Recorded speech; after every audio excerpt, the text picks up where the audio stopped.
Boa tarde, turma. Olha, como nas aulas pelo Meet, né? Vocês estavam entrando em poucos alunos, 5 alunos no máximo, e ficou faltando a gente trabalhar a epistasia lá daquele capítulo. Eu vou gravar o vídeo e aí vocês podem assistir, ver, rever, quantas vezes forem necessários.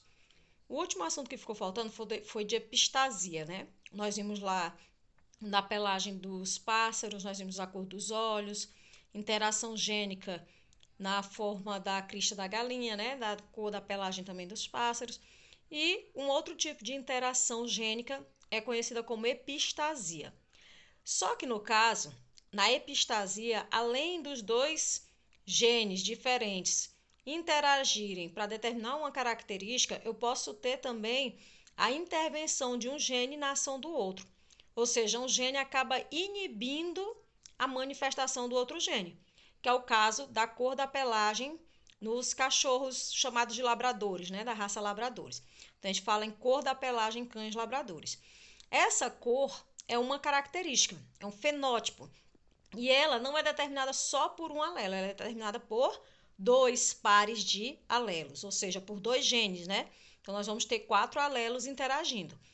Diferente lá da primeira lei, que nós só tínhamos um gene, né? Um par de alelos. Agora, nós temos 2 pares de alelos, 2 genes. E esses 2 genes, eles vão interagir entre si para determinar uma única característica, que é a cor desse pelo, a cor da pelagem. A cor da pelagem, ela pode aparecer na forma da cor, na manifestação da cor preta, da cor chocolate e da cor dourada. Quem determina essa cor são 2 genes, né? Um gene representado pela letra B e o outro gene representado pela letra E. E eles têm segregação independente, né? Então, eles podem realizar as 4 combinações possíveis que a gente já observou em outras aulas, né? E como encontrar essas combinações também.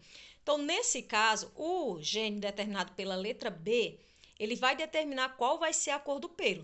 Então, ele vai determinar se o pelo vai ser da cor preta ou da cor chocolate. Quando ele vai ser da cor preta? Sempre que eu tiver pelo menos um alelo dominante para B. Então, se eu tiver pelo menos um alelo dominante para B, ele vai manifestar a cor preta. Para ser cor chocolate, ele tem que ser homozigótico recessivo. Então, ele tem que ter os 2 alelos recessivos para B para manifestar a cor chocolate.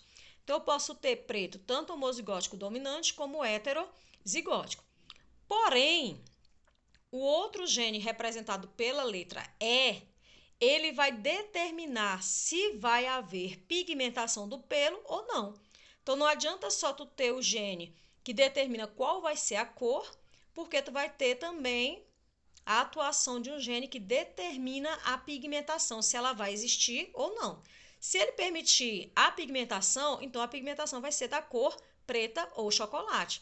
Se ele for homozigótico recessivo, então ele não permite essa disposição dos pigmentos. Então, apesar do indivíduo ter um alelo dominante B que determinaria a cor preta, ou o B recessivo que determinaria a cor chocolate, ele vai manifestar o que nós chamamos de cor dourada, em que eu não tenho nem a atuação do pigmento preto e nem do pigmento chocolate.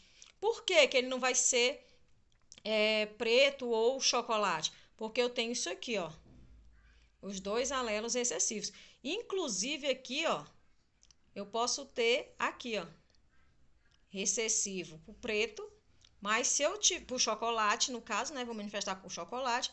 Porém, se eu tiver esse aqui, o R, homozigótico recessivo, ele manifesta ainda a cor dourada. Por quê? Porque eu tenho um homozigótico recessivo para E, que é aquele que impede a manifestação da cor. Ou seja, ele impede a deposição do pigmento chocolate ou preto. Tá bom? Então, na epistasia, eu tenho a ação de um gene impedindo ou inibindo a manifestação do outro. Então, o B determina a cor preta ou chocolate e o E determina a deposição desse pigmento. Se o E tiver pelo menos um alelo dominante, então ele permite que haja deposição da cor. Então, por exemplo, aqui, ó, esse indivíduo vai ser preto. Por quê? Porque além dele ter o B dominante que determina a cor preta, ele tem o alelo dominante para E que permite a deposição do pigmento preto. Aqui também, ó, tem pelo menos um dominante E e um dominante para B. A professora aqui tem 2. Ou seja, basta a presença de um, como nesse caso aqui, ó, que já permite a pigmentação, porque é dominância completa. Então, se eu tiver pelo menos um B dominante e um E dominante, já vai ser preto. Tá vendo, ó? Porque o E dominante permite a deposição do pelo e o B dominante determina que a cor é preta. Para ser chocolate, ele precisa ter o E dominante, que é aquele que permite a deposição do pigmento, e o B homozigótico recessivo, que determina a cor chocolate. Então, eu preciso ter pelo menos um alelo dominante para E. Tá vendo, ó?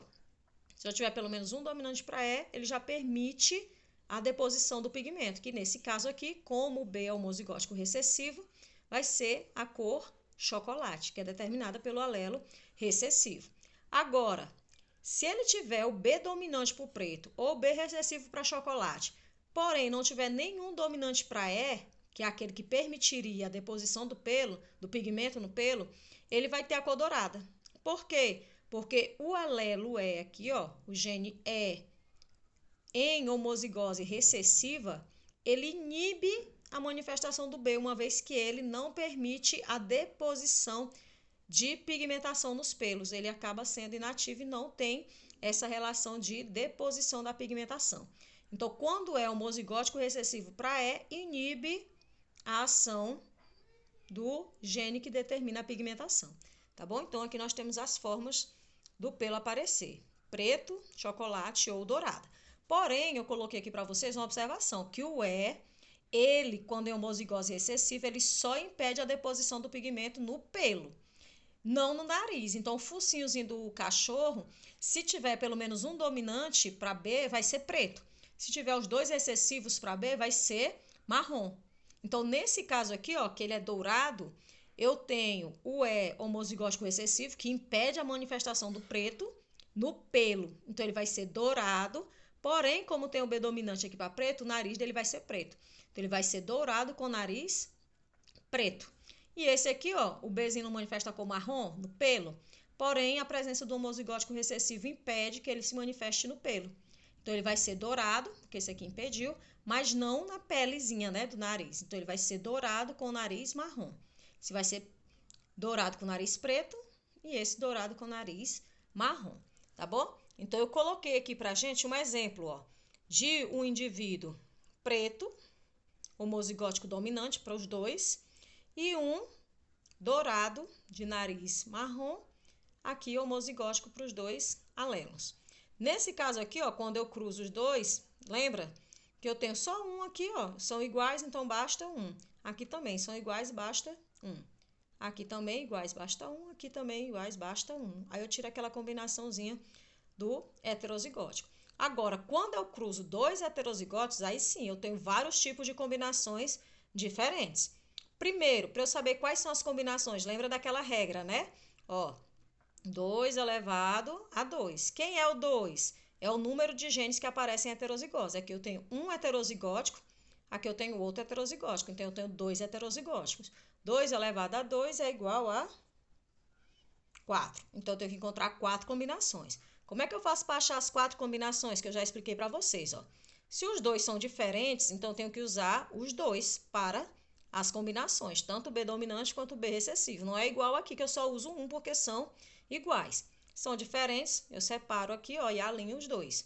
O próximo também são diferentes, heterozigótico. Então, eu tenho que combinar o B dominante tanto com E dominante quanto com E recessivo. Eu tenho que combinar o B recessivo tanto com o E dominante como com E recessivo. Quais são as combinações que eu vou encontrar? B dominante com E dominante. B dominante com E recessivo.